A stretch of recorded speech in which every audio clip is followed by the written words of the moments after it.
What is up, everybody? We are live. Myself, Mr. Paddy Murphy, and Mr. Chris Stoddage, and we are going to have a look and a talk around all things Liverpool related and a little bit of shock news coming out of Corriere dello Sport about the possible length of future World Cup games, which we'll get stuck into as well.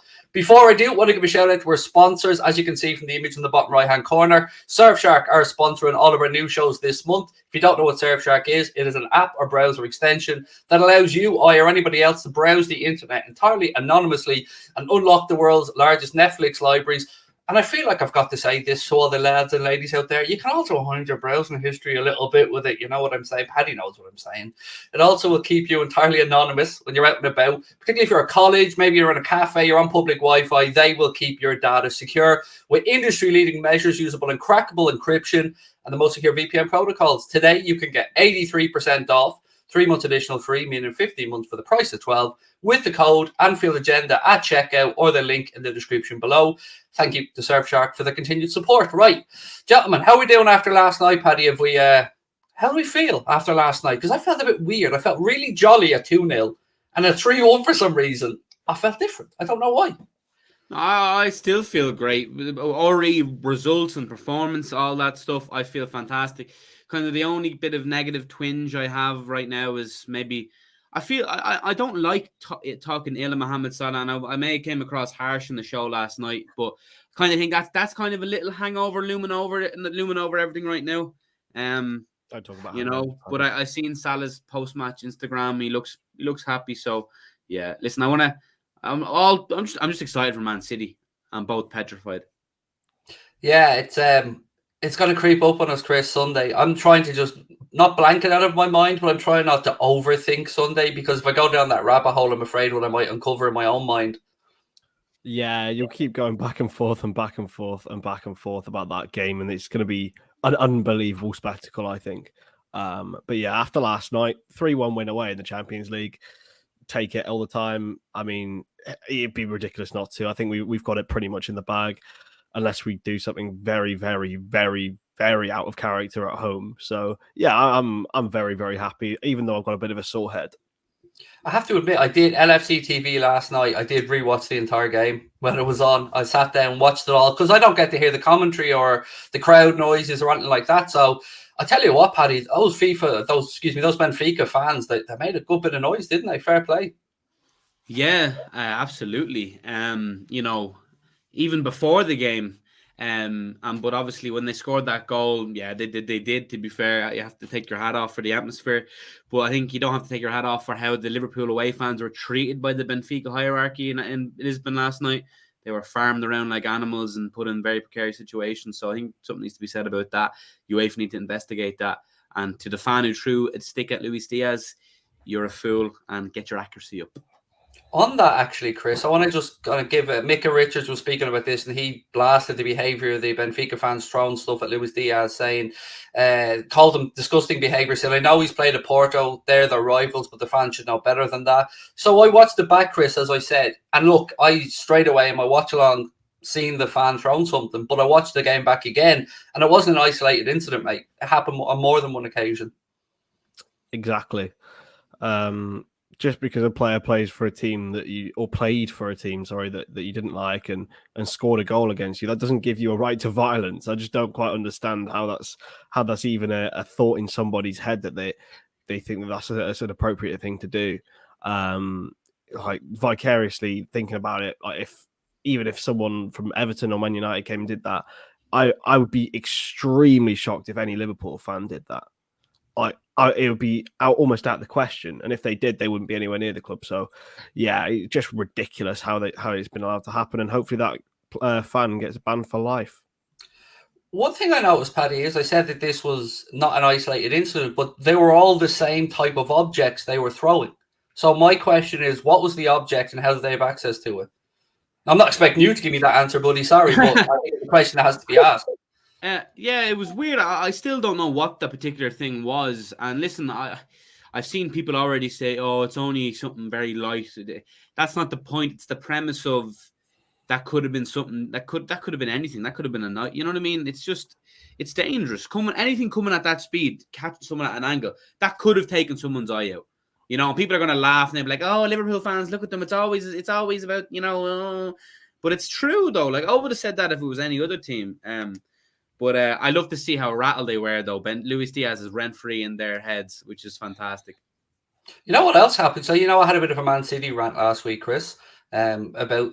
So, I don't look at social media, really, so I'm not on Twitter, but Connor was saying to me that there was not an isolated amount, quite a few quote tweets quoting Hillsborough and quoting Heysel and those type of behaviours. And I just thought, what has me ranting about the owners of Manchester City got to do with anything other than that, mate? I don't know why our club is hated so much. I'm baffled by it. Because, the Liverpool fans, obviously, I get to interact with on a daily basis. Pretty sound bunch, pretty good bunch, pretty respected bunch with the knowledge of football. I don't get the hate we have as a club. I really don't. Is it just a success or are we really hated? I think people... It comes from sort of more wider media. I think we speak about the Sun, and there seems to be still a contingent that believe what they published was correct. And I think there's sort of a bitterness as well that what happened with Heysel, terrible incident, and obviously people were duly punished for it, but it left teams out of Europe, and I think it means that it meant that they're holding on to a grudge, and they see Liverpool fans and Liverpool as a club to be the thing to be disrespected. And I think it's success as well. Like, I hate Man United purely because of their success, and everything they do was like so annoying in my childhood that now I can't stand them, and I still have that vendetta. So sort of understand some of where it comes from, but apart from that, I have no real understanding. I want to switch it up a little bit and get back to happier times, Paddy. And Klopp has been speaking about... saving you there. Well, I knew you wouldn't. You'd be like me. You'd probably say stuff you'd regret if you had a chance to speak on it. So that's why I'm kind of bailing you out here. Luis Diaz, Klopp has been speaking about his really impressive start at Liverpool. He said he's a top player. He's a top world level player. It's a joy for me to work with Luis every day. I'm more happy that we decided to sign him in January. I mean, just what a great start to his Liverpool career, and a very well taken goal and assist last night from Luis Diaz. Yeah, listen, I mean, I've adored him from day one. I think the January, I've kind of liked the idea of him. Now, listen, even I didn't expect him to hit the ground so running, but he's just phenomenal. And the boost his signing has given the club, the team, the fans has been amazing. Such a feel good factor around the club, and on the pitch has given us a serious impetus. It's given us that perfect little just boost in the final third that maybe there could have been a danger of stagnation from a man. Like, obviously Salah's going through a rough period right now. Let's hope he'll be back to his best soon, no doubt.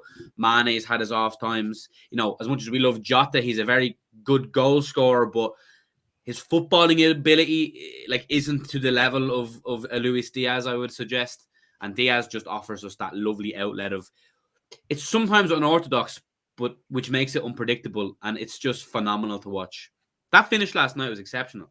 Oh, it was. It was phenomenal. I watched it back, and I said to Connor, Chris, when we were doing the watch along here together afterwards, that I knew he was going to score as soon as he got onto the ball. I knew it. I just knew what he was going to do, and he took it magnificently well. Exactly, and I think people forget really how much of a goal-scoring instinct he does have. This year, I think he's now still one of the top two scorers in the Liga North, even though he's not been there for the last 3 or 4 months. And I think that's what his third goal for us. He probably could have and should have had more.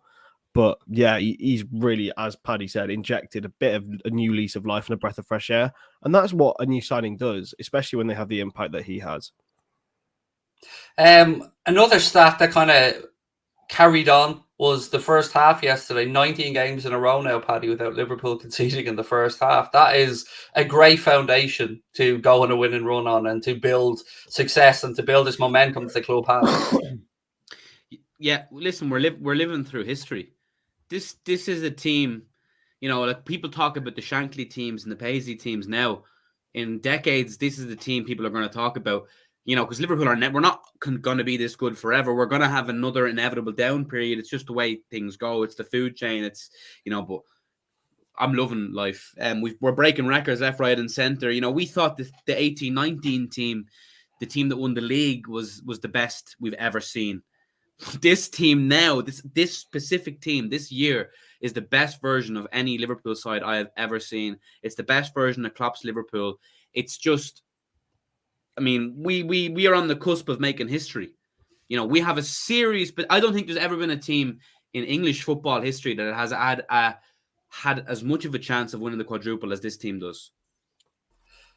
I'm trying to think back to City's recent seasons, and I know that they've had options. Like they've usually had the League Cup wrapped up early doors anyway, City, because they owned that competition for the last few years. Yeah, but I also never believed they were going to do the quadruple at the time. But Chris, if I'm being really honest, I can't say I'm solely 100% confident we'll do it. I really amn't. I think there's a reason it hasn't been done, and if we get there, and I think we may come up short on one minimum, but I'm still more than happy as a fan, mate, to be in this position in April where it is possible, because that's what we live for.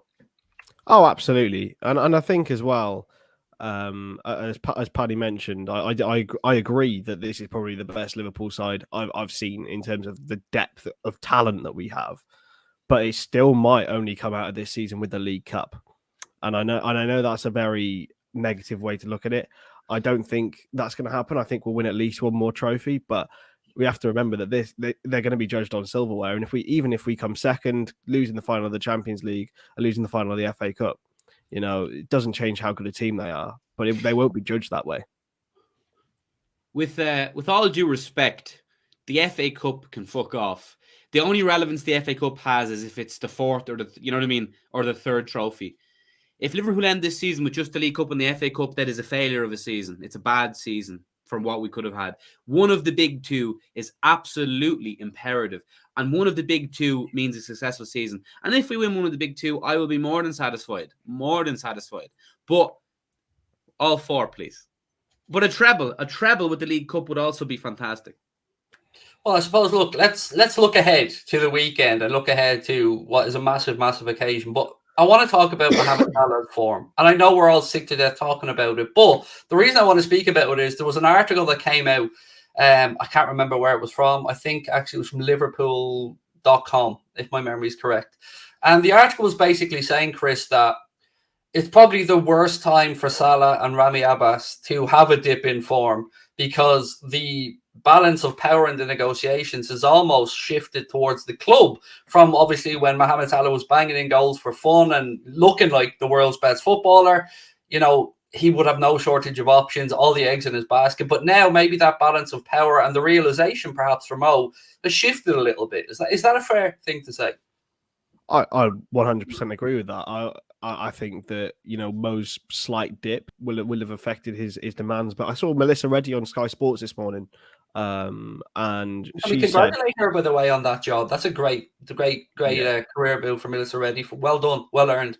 She is quality. And hard to listen to, though. I'm sorry. That she knows her stuff, though, dude. She is. No, I don't mean in that sense, but her voice just is a bit goes through me. I'm sorry. Mate, I've got a few content creators and journalists that I can't listen to Arteta as an example. It's far too nasally for my life. I can't listen to Bruno Fernandes because he just. I like Arteta's voice. It's funny. But yeah, on Melissa That's Reddy. Coming from me, by the way. Melissa, actually, I take that back. That's coming from me. Who the fuck wants to listen to me? Most annoying voice in the world. So I apologize, Melissa. Yeah, she said that it would be influenced a lot by outside suitors. So as she said, PSG's situation, they've still got Neymar and Messi on their earning books, even though they're getting rid of Kylian Mbappe. He's going to Real Madrid, so that rules them out. There is very limited options. Is he? He's definitely going Real. There was talk yesterday that they're after doing what I said they'd do, which was reversing another truckload of cash up to the Mbappe residence. And I've read that I can genuinely picture Nasser El Khalifi with a tow truck reversing to Mbappe's gaff with like a couple of billion in the back. I can as well.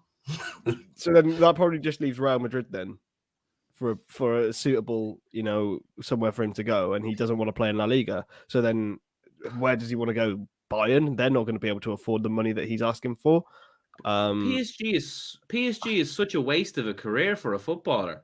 Like I seen a video on TikTok last night, and it was someone scrolling so far on Neymar's Instagram, it was down in his Barcelona days.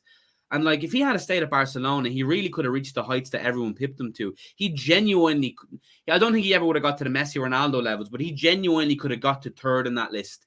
He genuinely could have got ahead of a Maradona. He could have got ahead of a Johan Cruyff. Even if he hadn't gone to Bayern, Paddy, I think he would have done it. Maybe Bayern, but I think PSG is such a waste of a time. Like the Ligue 1, I'm sorry if you're French or you're a follow a French team, but it's a waste of a league. And Mbappe to stay at PSG his whole career would be a real crying shame. And I think he seems so screwed on. He's learned Spanish. He's fluent in Spanish to a degree. He's fluent in English. He's learned these languages for these eventual moves. And I think he's too smart and too screwed on to waste his time at PSG. And I think he's definitely going to Real. But what if he was the man to lead PSG to their first ever Champions League? Like that. Yeah, and then PSG fans look at you as a legend. But what's a PSG? They were only made in the 70s or something, weren't they? Yeah, 70s. Do you know what I mean? Like this weird club. It's a fashion brand of a club. That's it. I was going to come on to exactly that. They've done a great job in that sense. I mean, turning it into a fashion brand. They have some cracking. I'll give them every credit for that. Yeah. They have. They've turned it into a great brand.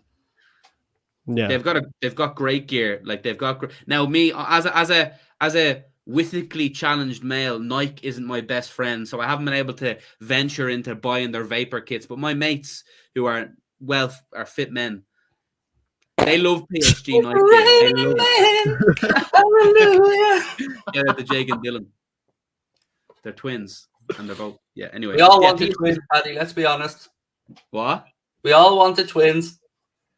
Yeah, I suppose, yeah. No, but they're in that sense, it's unbelievable. Their gear is class, but they're worse than Man City in terms of their integrity. Like, because City actually had a core. City were all had a solid fan base, as you said.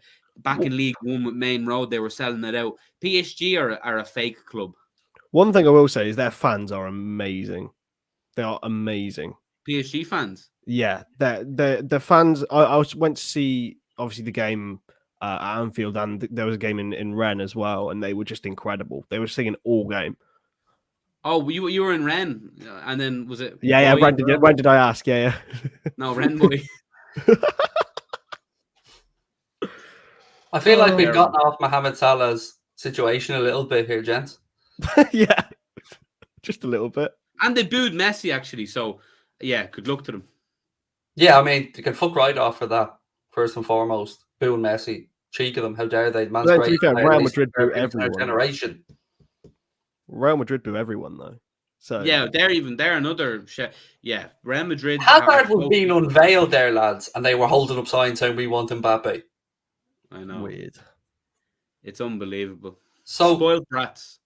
On that, is the form a concern, Paddy? I mean, I think we've all come to the agreement that it is a blip and he will come back around, but it still doesn't change the situation that right now it's a concern. Yeah, the title of the stream last night was Salah form worrying, and people in the comments going, worrying? Yeah, obviously it's worrying. What are we meant to do? Be like, you know what? The fact that he hasn't found the goal in an open play in 7 games is really encouraging. That's really great. No, please keep doing that, Mohamed. I love it. The thing about Mohamed Salah is he's our hero. He's the man that spearheaded these glory days at the last while. He has so much good karma in the bank that he could play shite for 2 years and we still wouldn't kind of drop him. But in these crunch times, in the biggest month in the club's history, of course it's a worry to have one of your biggest outlets flunking so hard. Of course it is. But at the same time, that's why I think it's so impressive that we're still being able to come up with all of these results. Because there would have been, and there still has been a time this season where we've relied heavily on Mo Salah. Yeah. And that's what bringing in Luis Diaz has done, means that we've got fully fit, rotated front four, apart from him, that can all score goals and contribute in other ways, which I think is just a testament to really to Liverpool. I want to flip it and speak about Sadio Mane being underrated. And here's why. So here's a stat: the most Champions League goals in 17-18. Cristiano Ronaldo with 13. And also Sadio Mane with 13. Then it's Messi with 12. Lewandowski with 12. Salah with 11. And Benzema Where's with 10. Harry Kane on that list? Sorry? Where's Harry Kane on that list? There's a separate list just for him, Pirlo, Totti, and Maradona. On that though, I mean, look, gents, that's a steamed company he's sitting with there. Like Cristiano Ronaldo and Sadio Mane, top of that with 13 goals each. His name's actually Vincent, not esteemed. I'm talking about my friend who runs a steamed company, which is a Manchester City fan channel. Well, not really, but I had that in the back of my mind just in case. Good. You knew it was coming fair. Yeah, Chris, I'll let you take that goal. Yeah, Sadio is he's a big game player. I think that's what everyone can say about him. He's turned up. He was the starter, the founder of the Klopp era, almost the first big signing that we got in. Look, it's because Mo Salah's been here that he's not recognised as highly. He's clearly like not at the level that Mo is, but he's still unbelievable, and that doesn't change that. If he was playing in between sort of 2010 and 12, he'd be world renowned now for Liverpool. Like he would be a name that we wouldn't stop singing, like a Suarez or a Torres. But he is playing in an amazing team, so obviously he's not going to be rated as highly. On last night, Paddy, he didn't celebrate when he scored, Sadio Mane. I'm wondering, did he think perhaps he was offside? Yeah, maybe because it was close. Maybe so. But yeah, that's a weird one. I wouldn't read too much into it, to be honest.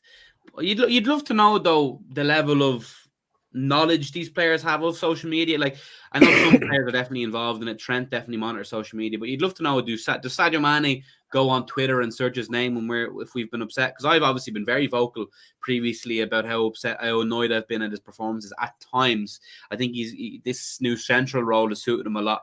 But maybe, you never know, maybe he could be fed up of not getting appreciated enough.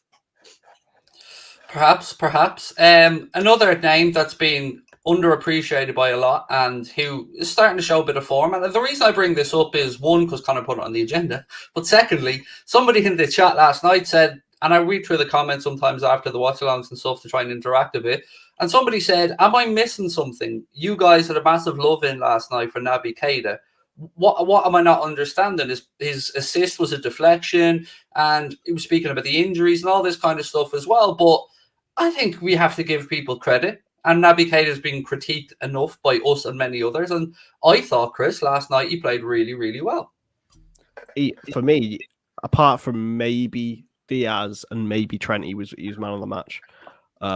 It's more, I talk about the deflection and the assist, like that literally doesn't matter. It's about his overall performance, and I think his overall performances this season have been the best since he's arrived at the club. Is the Naby Keita that we bought, rather than the ones that has been crocked up in the physio room for the last 3 years. Like it's really encouraging, and to have a fully unlocked fit Naby Keita is an asset to any team in the world. But that's the risk you take with him, is that how long will he last? I don't understand why wouldn't we have that love in for him? Did he watch the game last night? The guy in the comments, like, what?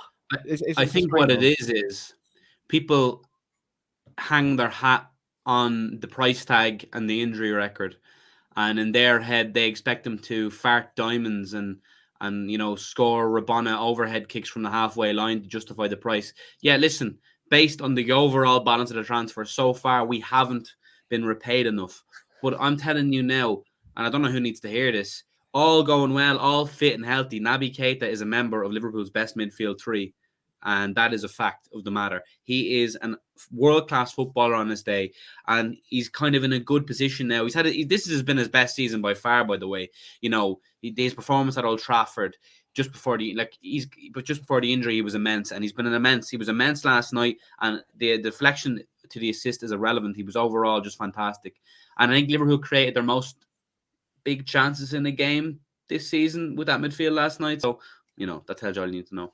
Here's my take, Chris. I absolutely understand everybody's concerns about injuries, but you know what's buoyed me this season, what's given me hope, is how well we found a way to manage Joel Matip. And Joel Matip has had his best season in the Liverpool jersey this year. And I feel that if Naby Keita does get that contract extension, which I'm more than happy for him to have, I feel like we can find a way to make that happen for Naby as well. And, if we get 1 or 2 seasons of Naby playing 30, 35 games a season, much like Thiago, maybe the big games, I'll take it. I'll absolutely take it for the level he's capable of playing at. Exactly. And it's not like we're void of options in midfield either. So if he does get injured, we've got a lot of good cover. We've got Harvey Elliott just made it into the squad last night. But he was playing in the under-23s a couple of weeks ago because he literally couldn't get into the squad. Curtis Jones is another one, and I know people have got critiques of him, but he is a very, very capable young man. And you've got Jordan Henderson, who's still got James Milner. Obviously, he might not be here at the end of the season. Oxlade-Chamberlain the same. But look, I just think it's a no-brainer to give him a new contract, especially if it's not an increased pay. I want to talk managerial appointments and managerial extensions for a minute, because Paddy put something into our private chat there, which I'm going to give Paddy a chance to say in a sec. But I then want to have a little chat about Jurgen Klopp, because there's a comment that Klopp made that teased me a little bit. But Paddy, go ahead there with your news, buddy. Yeah, so it was a tweet from Fabrizio Romano. It says, Manchester United board are pushing on Erik ten Hag as new manager, as per Mark Ogden. Agreement not completed yet, but talks are ongoing on staff, budget and more. He's also approved by Ralph Rangnick and Erik ten Hag. Priority has always been Man United. Work in progress. So what do we think if Erik ten Hag is appointed the next Manchester United manager? Before I come to you guys, my initial thoughts is that he will fail. That's quite simply, I think he will fail. I think he's not ready for the job. I think he underestimates what the job is. And I think that I don't think any manager really, unless it's somebody of a Conte or a Zidane, that will come in and just wrestle control of the club. Unless they get the people above them lined up in order, firing in the right direction, I don't think any manager at the moment can come in there. They need to rid the club of the likes of Paul Pogba, Cristiano Ronaldo, and the manager needs to wrestle away control and know that he is the senior figure in that dressing room. That's my take on it. Nothing against Mr. Ten Hag as a coach. I just don't think it'll work out. I think it depends on your definition of failure, because is failure for Manchester United not winning the league? Is failure for Manchester United not getting top four? It should be. No, it's the league title. But that's the end goal. Looking at it objectively, Manchester United are probably 6 or 7 years away from a league title. Like they are not ready in any shape or form. As Craig said, like from the top to bottom, you have to have a club aligned. People hate on Man City for the way they've done things, but they've got a club aligned to winning trophies. Liverpool are exactly the same. Manchester United are a club who have no plan, no philosophy, nothing. There is no forward thinking. It is a money-making machine rather than a football club. And that's, I think Erik ten Hag and Rangnick is probably the best way they go in order to try and get onto this train. But as Craig said, like, I just don't think it'll work purely because of the people above them. For me, I've said for more than a month, probably a year now, I've said Erik ten Hag is definitely the man United should have been looking at always. It's always been the name that I was like, that's the one, because it's the one manager that I feel would be hired based on their current ability, rather than a previous success. I feel like the Jose credentials, winning the Eredivisie. No, but you have to look at what he's done at Ajax. I know the Dutch league, it's a very underrated league, but obviously it's not one of the top leagues. But he's built 2 different teams now at this stage. You know, the Ajax team that got to the semis of the Champions League, you know, with the youth, that was a phenomenal team. The current team he has now, he's constantly rebuilt. He's constantly found gems and molded them into a great player. I think he got knocked out by a shit Benfica side. Listen, yeah, but obviously if you're going to microanalyze a result like that, I think, yeah, but I think he's definitely achieved fantastic things at Ajax, but he's probably brought Ajax as far as he possibly can.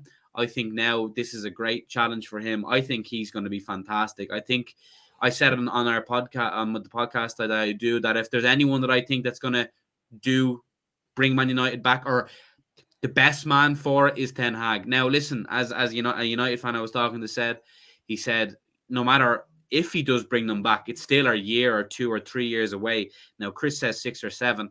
I think you come in, give him. I think give him a 3 year. Give him 3 years. At the end of the 3 years, I think you see Man United challenging for the title again.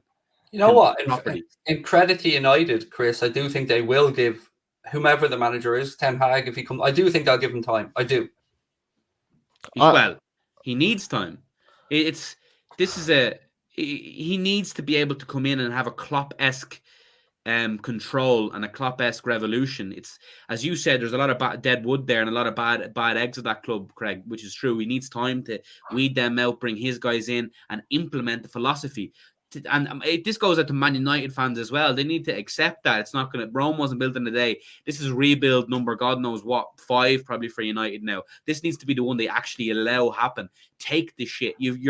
They're used now to playing like shit, losing games. They need to just accept a rocky period. Let the man do his wonders. And if in 3 years' time you don't see a difference, then you go again. But he needs a significant amount of time.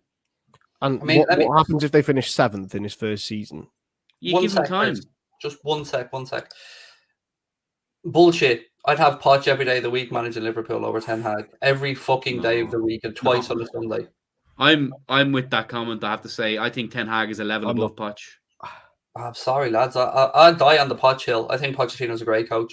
No, I'm not saying he's the right fit for United now. I mean, I've given my view on that. If we're talking about managing Liverpool tomorrow, I mean, look, neither of those gentlemen are in my top 3. So yeah, well, it wouldn't really matter. But to get back to the what if they finish 7th, Chris, I think, look, what Paddy, I disagree with Ten Hag's appointment, but I absolutely agree with what Paddy has said about they need to just go in and tear up the club again. They need to go in and get in young, hungry players. They need to get rid of the Paul Pogba influences in the dressing room. They need to get rid of the snidey leaks to the media. They need to align, as we said before. And if they give Ten Hag that opportunity, perhaps I will eat my words. But I don't think at this moment in time, any manager is really going to go in there and do much at United unless those in power actually realise we've tried, throw money at it, hasn't worked. And they actually look at the likes of Liverpool. Or as Paddy said, maybe they have looked at what Ten Hag has rebuilt at Ajax. And it's a difficult job for anyone that comes in at the minute to take that United job. Yeah. I just don't think they have the whole, as you mentioned, they should give him time. And I think they will. But if they don't finish in the top 4 or the top 6, even in his first campaign in charge, there'll be a massive clamour for him to leave. There will be from Manchester United fans, from the club, inside the club, because they react in weird ways. You know how when Manchester City were highly linked with signing Alexis Sanchez and Cristiano Ronaldo and Harry Maguire, they just went and signed them because they could. You know, there is no real plan. There is no plan. I just don't see it happening, to be honest with you. I don't see anyone, and as Craig said, no disrespect to Ten Hag, I don't see anyone getting what Manchester United want, and that's to be back to where they were. They will never get to that again. Well, I don't think. Well, that's a completely valid point, because they listen, as much as I like to banter Man United on TikTok and blah blah blah, they've won 13 Premier League titles. Like, they will never ever get back to that domination. Nobody in the game of the Premier League will ever get back to that domination, because the standard now is too good. And, you know, whether you could say it was a weaker league, blah blah blah, don't care. On just back to the Poch versus Ten Hag, I think Poch is actually probably one of the most overrated managers I've ever seen in the game. People talk, and Craig, no, listen, he's done good stuff. No, mate, I'm listening intently. You're entitled to work away. Yeah, he's done some good stuff, but he bottled the league with Tottenham against that Leicester side. He lost the League One title with that. He didn't win the league with PSG. You know, I think he's a proverbial bottler. I think he's had his time. He's proven now at PSG he's not up for it. Doesn't have the stones for it. He needs to go somewhere now and do another amazing thing before he's considered for a big job in the Prem. And that's my opinion. Spurs to a Champions League final. Spurs, lads. Spurs to a Champions League final. Fucking Spurs. The perennial bottlers. Yes, they bottled the final. But that's because I think, and I will agree with you on this, he allowed Kane to influence his decision to play him when he never should have been near the pitch. He got Spurs to the Champions League final, but Spurs were lucky to get past Man City through that decision with the Sterling goal. Llorente gave Marcus Llorente, whatever his name is, the other Llorente, Fernando handballed it, admitted to handballing it. Spurs were lucky to get past Man City that year. Them being in a final was fraudulent, and we knew that as Liverpool fans, because Spurs should never have been in a Champions League final, and they were lucky to be there that year. We were lucky to win it in 2005. Absolutely, but nobody was saying Rafa Benitez was the best manager in the world. I was, probably. Probably was. I mean, the man could walk on water for me at that point. I just think, look, if you look at what Pochettino has done in clubs, and I can't argue against the Paris Saint-Germain thing. I can't argue against Spurs bottling the final and the league. But he has gone into Southampton at Espanyol and Spurs and changed the trajectory of those clubs. He brought through good young players. His scouting system was very good, and he made them far better than they were when he arrived. And I don't know if he's a big enough persona for United, but he's a good coach in my eyes. I still think he's underrated by a lot of people. Does that not prove his level though? Like, I don't not really, because I don't think anybody can win the Champions League with PSG. Granted, not winning the French league is ridiculous. There's no excuse for that. There isn't. But I mean, has he really failed? Well, hasn't he been sacked everywhere he's been? I would argue that getting Spurs to the Champions League final is infinitely better than winning the Eredivisie with Ajax. I think he was sacked by Espanyol, not by Southampton, sacked by Spurs, soon to be sacked by PSG. He's a sack merchant. He's so overrated. I really have never understood the clamour about Pochettino. And it's not, Craig, I respect your opinion because he's done a lot of good stuff. But even United fans like clamouring for Pochettino, I could never see it personally. I could never see it. He's a proverbial bottler. He's a failure as a manager. Could have said the same about Jurgen Klopp before he came to Liverpool, mate. He lost final after final. He fought. No. I know he won with the Dortmund. I know he wrestled away from Bayern Munich, and that's the reason he's at the club. But he did have a period where he lost a lot of finals. Well, everybody. How is it Pochettino's fault? Spurs bottled it. Does Harry Kane not take any responsibility for it? The history of the Tottenham. No, but on Klopp, he got Mainz promoted for the first time in their history. Yes, he got them relegated, but he got them promoted. He fought the Bayern Munich monopoly in Germany, won back-to-back German titles and the DFB Pokal. He had a bad period, and then it was time to go. But then he went to Liverpool, and look what he's done. I don't think, I think I don't see any. Klopp has proven himself. Pochettino hasn't. No, there's no. I just think there's no. I think Poch is a very good builder, and he's provides foundations, but I'm not sure he's the one to complete the job. Yeah, that's a fair point as well. Which is why he's no good for United. Because but actually, to be fair, in what sense has Ten Hag done the things that you've just spoken about Poch not being able to do? What has he's implemented that at Ajax. Ajax is a footballing philosophy that dates back to the 70s, mate. It's the way that they've had their downtimes too. They haven't always, he has the team he has there, the football he has been playing. Cyclical, mate. It's cyclical. Sometimes it's PSG, or sometimes it's Ajax, sometimes it's Feyenoord. Football is cyclical and it moves. And like you said at the very start of this, United had that mad period of unprecedented success that I agree will never happen again for any club. And then it's moving around, and now it's their time, and it's City's time, and then it might move around again, and it could be Chelsea's time or whoever. Right. Okay. Fair enough. Okay. I'll say that. Okay. I'll ask you this: what has Pochettino achieved? What's his CV? Improving every club he's been to outside of PSG would be my argument. And yes, I can argue that he's come up short, but I would say that Spurs had no business being in the Champions League final.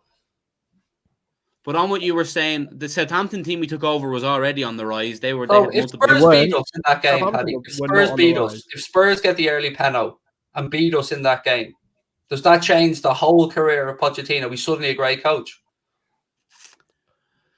No, I think he is a great coach, but I just don't think he's the whole reason. I think the debate's happening is that he didn't win that game. He hasn't won in the big moments. He's been sacked everywhere he's been, though, bar Southampton. I don't get it. Well, most football managers have been sacked everywhere they've been, Paddy. That's the job.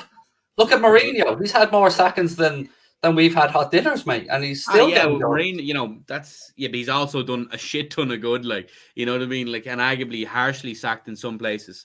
But Pochettino was meant to be this up and coming. Pochettino was meant to be the future, the current. But I personally don't see it. He's never achieved that marvelous in the game. I think Nagelsmann is probably the future of the current. Which? Nagelsmann. Yeah. Oh, no. Yeah. If you're picking one guy. But I just don't see what Pochettino was done to be revered as this world-class coach. Right. Let's move on to the second part of this conversation, which was my little bit of encouragement from Herr Klopp. He speaking about Liverpool closing in on some of the signings about Ben Doak, who we've got over the line, Colm Doherty, Fabio Carvalho. Klopp spoke and said, on a really personal level, I could make friends, will stay forever. And whatever happens the next couple of years or more, hinting at the possibility of a new contract, he said, Will Liverpool remain in the top 4 or 5 years for years to come? We risk falling off when our current squad ages. What was it we said?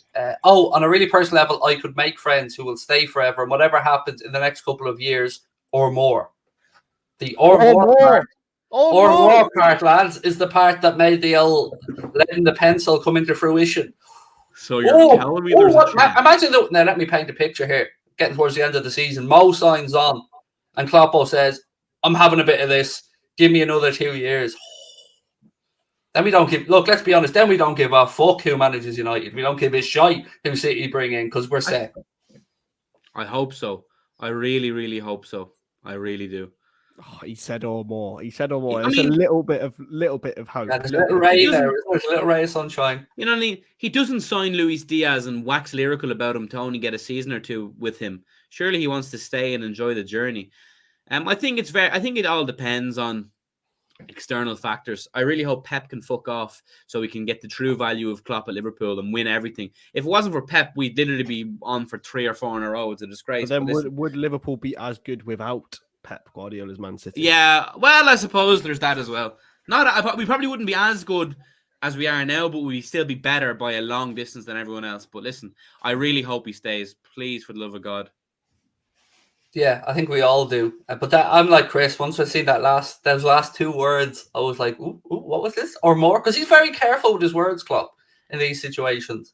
So we know without any hesitation, every journalist you will speak to or read articles of, FSG would stick a new contract under Klopp's nose in 5 minutes. They're just very respectful of the fact that he may feel he wants a break and they don't want to put pressure on him. But, all the indications are, Chris, that if he wanted a new deal, there would be a new deal on the table. As a great man once said, put the contract on the table, put as many zeros as he wants on it. Jurgen's at the wheel, and that's all that we need. It will be pretty damn amazing. I mean, tonight, gents, a little look ahead. 2 games again taking place tonight. I'm actually going to be in the watch along of the Real Madrid-Chelsea game over on Twitch. I'm genuinely intrigued as a neutral to sit back and watch this one. But that, Paddy, and the Villarreal game against Bayern Munich, how are we envisioning those 2 to go? Which one's going to give me goals is what I'm asking from the betting community. Which one's going to give you goals out of the 2? I mean, Villarreal are very good defensively. Real Madrid are, God, I think the Chelsea Real will, because I think, well, I mean, not many. I think that's going to be 1-1, and I think Bayern are going to win. No, do you know what? No, Villarreal are winning 2-1 tonight. Oh, I like that. That will try. I have something in my stone. We got Villarreal in the semis, lads. No, listen, I just feel that good evening merchant is going to pull something out of his arse. He's criminally underrated. Underrated as a coach. Yeah. Another one who lost the league with PSG, though. And but he also ran out of Arsenal in Europa Leagues. Was ran out of Arsenal. Very, very good in Spain. He's very good in Spain. What a shot. Good evening. He's a great coach. I want to just quickly address this because it's not the first one that's come up today. Just to make it really clear to everyone, the deal with Twitch, the exclusive deal, starts on July 1st. So as we promised, the remainder of the season, we will be doing the league games on YouTube and the cup games and the Champions League games on Twitch. So new deal with Twitch doesn't start till the 1st of July. So plenty of time to work it all out. So yeah, Chris, for you, thoughts on tonight's 2 games? Oh, and actually, let's throw in the Burnley-Everton game as well. Sorry, I forgot that was tonight. That'd be massive, wouldn't it? I think Villarreal won't have enough to deal with Bayern Munich. I mean, it's the blatantly obvious statement, but I think Bayern, even if they draw, they'll win 3 or 4-0 back at the Allianz. It is at Villarreal, isn't it? First leg. Yes, it's at the Madrigal. Yeah. So yeah, I think, but even if they lose, they'll have too much for Villarreal. I think Chelsea Real Madrid is going to be so interesting to watch, though. Chelsea set up amazing by Tuchel in Europe. And Real Madrid. I'm almost guaranteeing a Kai Havertz goal in this game. It just thinks of a Kai Havertz goal. And obviously, like Real Madrid are the veterans. They know exactly what they're doing. They've been around this game for the last decade. So yeah, I think Bayern will win 2-0 and Real will win 1-0. Interesting. And Paddy, how's your bro feeling ahead of the Everton game tonight? Because you've an Everton sporting brother, and this is a massive game. He doesn't like talking about it. He's very. I God love him. Well, he's actually in Germany for work today, so he's probably glad about that. But yeah, he's distraught. It's been a horrible old time.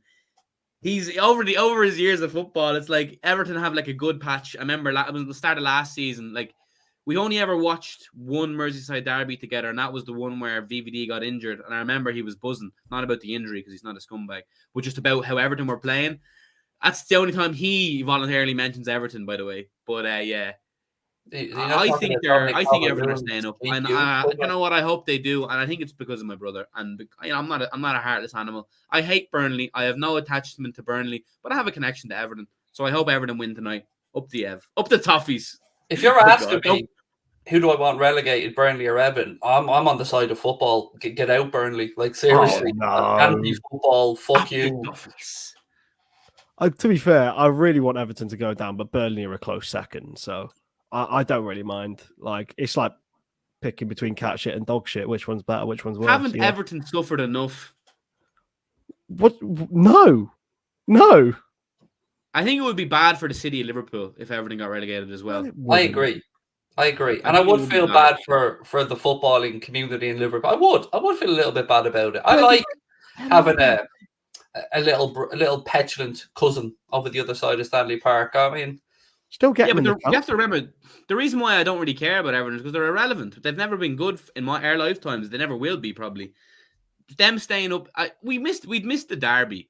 We'd missed for one season. Huh?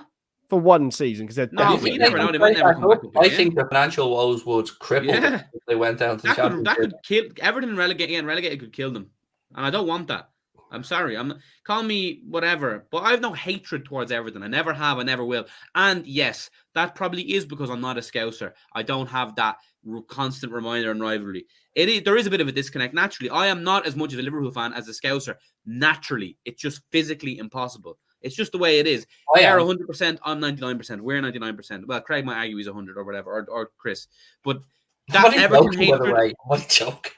What? I'm only joking. That Everton hatred. I get your point. I can't force that. I don't have it. And maybe there is a disconnect because I'm Irish, but I have not a soft spot, but compared to Burnley, I have a soft spot there for Everton. Fuck off, Burnley. Get relegated. Football terrorists. I have to agree with Paddy on this, Chris. I look at Burnley fixture every season and I go, oh, fuck off, not these again. But it would be so funny. I'm sorry, it would be so funny. It would, but bigger picture for... Look, we all love the city of Liverpool. We love the people in that city.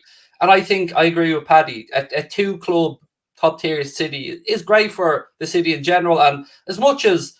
I mean, maybe if it wasn't Burnley, I might want Everton to go down, but I really don't like Burnley. I really don't. Obviously, like it's a very close second. It's like I don't care who out of the both go down because it's like it's Everton and it'll be funny. Do you know? And B is Burnley and they're just football. Like they're just horrible. So. Yeah, I know. I said I don't hate Everton, but I do absolutely hate big nose pigeon head Richarlison and that Pickford. Oh, if Richarlison got relegated. See, I hate both of them with a passion, genuine hatred towards them. So, and Pickford as well. Richarlison, if they do get relegated, written all over him. By the way, I will enjoy that. Which? Richarlison has PSG written all over him in my head. He looks like the type of mercenary who'd run there for a payday. Yeah, true. Oh, he wouldn't stay in the Championship. No chance. To be fair, talking of terrible football, did anyone put themselves through the highlights of the Atletico game yesterday? No. Highlights. You're all right. I went through the highlights. I love football, but I'm not a psychopath.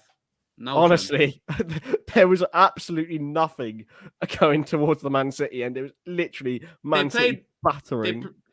Kevin De Bruyne was like, "I've never seen a team play 5-5-0." Oh, he ain't seen nothing yet. Wait till they play 9-1 when he's over in the Wonder Metropolitano. I'm telling you, a 1-0 loss at the Etihad. Simeone's in the dressing room going, "Vamos!" He fucking loves that shit. That's fucking great. Why they didn't need to risk anything last night? There's no away goals anymore. They were happy. I mean, a 0-0 would have been great, but they're going to go to the Wanda, and City are going to have a horrible 180 minutes followed by penalties, 120 followed by penalties. Every corner there'll be a fall for a penalty. I mean, it'll be. Oh God, I don't envy those Manchester City fans having to sit through that. God, the same with United when they had to do it. Man, I was I hate that club and they're anti-football. But I also respect massively the shithousery. I just don't like watching it. It's No, I hate disgusting to fuck them. watch. I hate You them. see, Pep said, "Oh yeah, it's not as defensive as you think." It's like, no, mate. No, it is literally the most defensive football I think I've ever seen. Oh, Yeah, absolutely, it's yeah. not great. Has anyone I mean, seen Dominic Calvert-Lewin do more GQ work? It's embarrassing. Fair fucks. No, I it's mean, he's a embarrassing. good-looking man. Don't get me wrong. He's a No. good-looking man, but he should be concentrating on putting the fucking ball between the rectangular-shaped object more. I don't know. He's a very Rightfully good-looking man. I so. will say, he's a good-looking Honestly, dude. I No, it's- respect for doing it. For me, No. why not? No, it's not about that. If his club wasn't about to get relegated for the first time in their history, go fair play. Read the fucking room, mate. It's embarrassing, and it's one of the worst traits of the modern day footballer. Not reading the room. Yes, you're meant to live your life not do fucking fashion shoots on a magazine. Like, get a grip of yourself. Reminds me of the different career. Carrier stuff. Oh, Carrier! Don't mention the war. Poor bastard. I do feel sorry for him. No. For who? At least he apologized. Carriers, like. Oh no. I always felt really bad for that situation. He, that changed the trajectory of his whole career. But he was always then following on from that, Chris. He was always had this thing, even when he was over in Turkey and stuff, where he's more focused on Instagram and modeling than he was on his game. And that's kind of where I was talking about with Calvert-Lewin, because he's all the attributes to be a great striker. He does. He's amazing in the air, very physical, fast. But right now, Everton fans rightly wondering where his focus is, because he's not performing on the pitch as well as he should be. And he's out there wrapping himself up in fucking, I don't know, ridiculous clothes and modeling for GQ. I think, as Paddy said, read the room. Did you hear this? This is a tweet from an Everton fan, I think. 3 points above the drop with the worst form in the league, and our number 9, who hasn't scored since August, is dressed like Diana Ross on the front cover of a different magazine every week. For me, personally, I just like, fair enough. It's a different career. Like, if you want to treat him like a footballer, like, look at his football performances. They've been poor. Maybe it's a reason, but I honestly see no problem. If Craig or Chris, if we were like in Man United's like form right now, and Mohamed Salah was doing that shit every week, we'd be fuming too. I wouldn't care. No chance. Or no, let's throw back to the Hodgson era, and you had imagine back in the Hodgson era, and David and Gog was up doing that shit every week. You know what I mean? You'd be like, what the fuck? Milan Jovanovic. Yeah. Fuck yeah. Stuart fucking Downing, Joe Cole, Philip Dagan. Yeah, but they were all terrible at football, so I just don't really. I just wouldn't really care, to be fair. It's a different thing.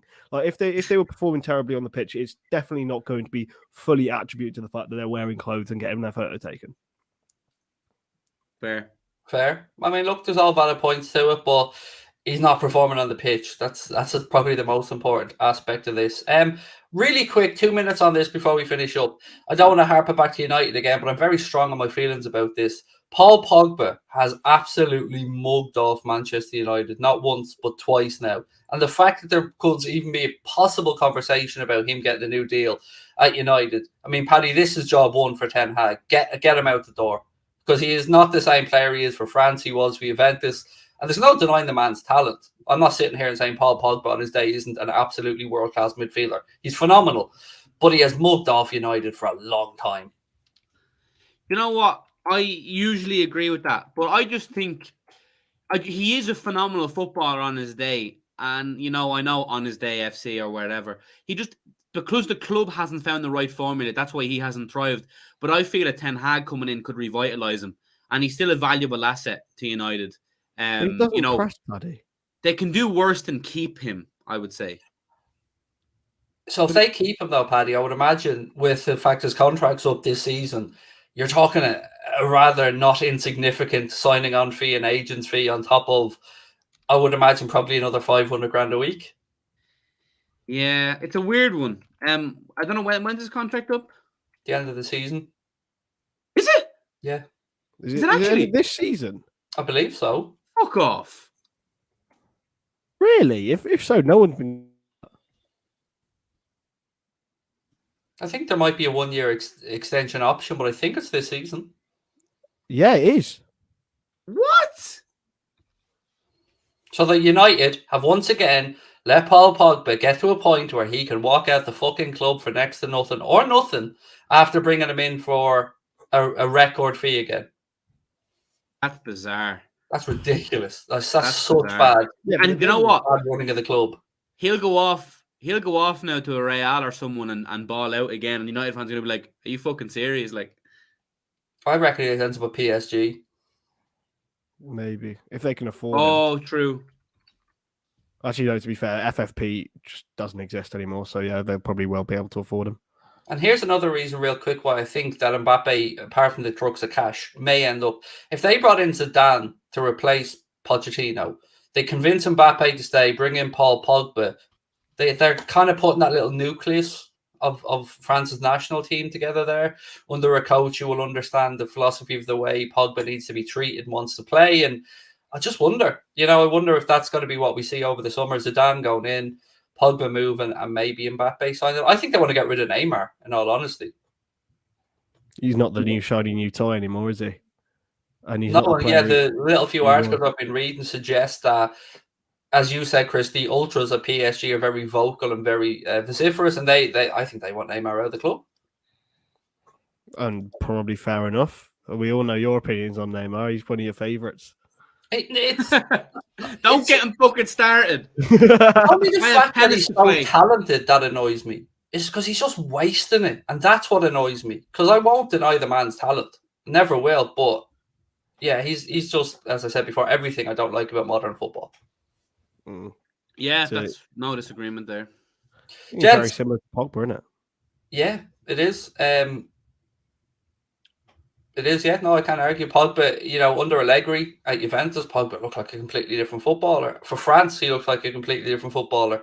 But look, it's a whole lot not our problem, I suppose, gents, which is the good thing. We hope to have our problems resolved in the coming days with the Mo situation, and maybe more, Chris, with the Klopp stuff. There may be more, maybe longer, whatever the two words were. Or more. Massive thank you to Paddy, to Chris, and to you guys for watching. I'm going to be over on Twitch at 7:15 for the Chelsea-Real Madrid game. Paddy, have you got anything coming up this evening? Well, I have tennis for an hour, then some dinner, and then Twitch at 10. Boom, we love it. And Mr. Stonage, how's the coursework going? I handed in something yesterday, so I went out and celebrated after the game, which was great. So yeah, I'm recording a podcast about our high line tonight, which is fun.